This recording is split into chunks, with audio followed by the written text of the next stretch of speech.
Assalomu alaykum yurtdoshlar. Bugun Xudo xolasa 2025-yil 29-sentyabr.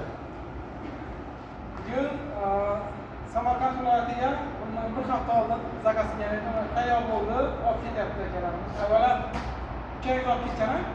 Uchalar olib ketgan, 1 yil bo'lgunga uylarni akalar olib ketgan. Qalay ishimiz? To'g'rimi? Yo'q. Ko'ngildagilar bo'ldimi? Aka yaxshi kunlarga xizmat qilsin.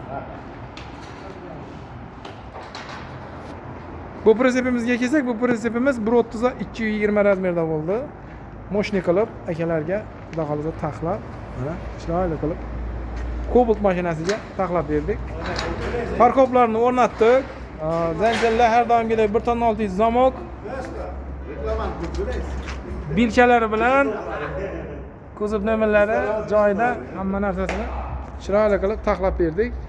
Kimga shunday prinsiplar kerak bo'lsa, bemalol telefon qilib bog'lanasizlar. Manzilimiz Jizzax viloyati G'allar tumanidamiz.